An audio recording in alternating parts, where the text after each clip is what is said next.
पिछला हफ्ता तो बहुत शानदार निकला और उसमें शायद कहीं न कहीं जो अपने बुधवार की बातचीत में मैंने आपसे पूछा था कि क्या बाज़ार को एग्ज़िट पोल या चुनावी नतीजों की कुछ भनक पहले से लग गई है।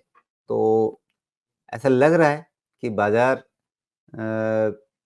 कुछ तो सूँघ रहा था पहले से।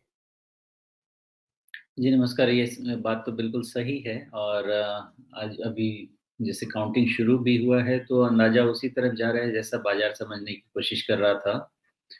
तो मेबी मार्केट वो फैक्टर करने की कोशिश ही कर रहा था। तो मार्केट मोस्टली प्रीएम्प्ट करता है चीज़ों को।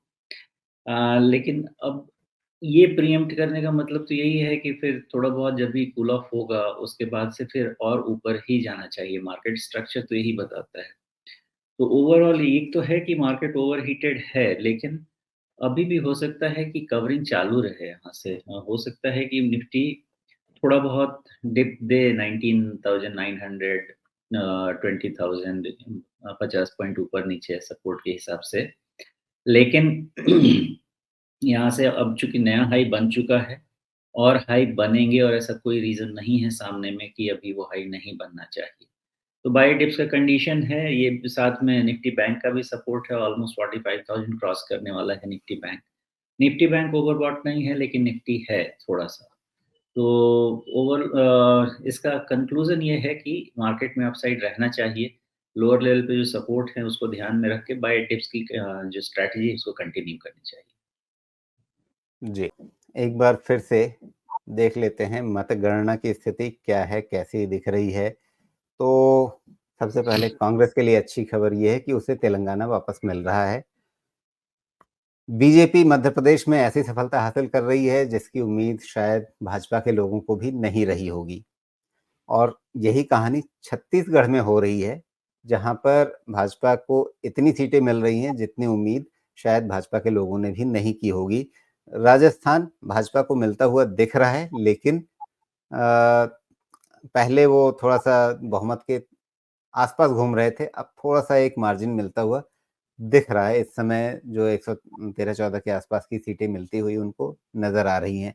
हालाँकि अभी भी हम लगभग पौने 1 बजे बात कर रहे हैं, अभी ये बिल्कुल स्थिर ट्रेंड समझने के लिए आपको 1-2 घंटे का और इंतज़ार करना पड़ सकता है। लेकिन कुल मिलाकर के सोमेश, कहानी ये कि 3-1 अब बहुत साफ-साफ रास्ता दिख रहा है भाजपा के पक्ष में। और इससे पहले मैंने आपसे या बाकी लोगों से भी जितनी भी बातें की हैं, उसमें ये था कि अगर 2-2 का आंकड़ा रहा इन 4 राज्यों में, मिज़ोरम कल मतगणना होगी वहाँ पे। इन 4 राज्यों के हिसाब से अगर 2-2 का आंकड़ा भी रहता तो भी बाज़ार खुश होता। 1-3 में भी मन-मसोस करके संतोष कर लेता और 0-4 यही 0-4 यही आंकड़ा होता जो बाज़ार के लिए झटका बनता। अब ये 3-1 हो रहा है। तो इसको कैसे देखेगा बाज़ार? सोमवार को बाज़ार में लड्डू बँटेंगे क्या? बिल्कुल बँटेंगे तो ऐसे समझिए कि या वो 2-2 लड्डू पे पहले ही बँट चुके हैं? हाँ, तो 2-2 पे वो लड्डू बँट चुके हैं, वो केक मिल गया आपको। लेकिन मतलब वो अगर 3 एक लड्डू कल फिर और बँटेगा। हाँ, तो अगर 3-1 हो गया, तो फिर आइसिंग ऑन द केक मिलेगा बीजेपी को। तो ऐसा मुझे लगता है कि अगर 3-1 हुआ, तो एक पॉज़िटिव ओपनिंग होगी, कोई डाउट नहीं है।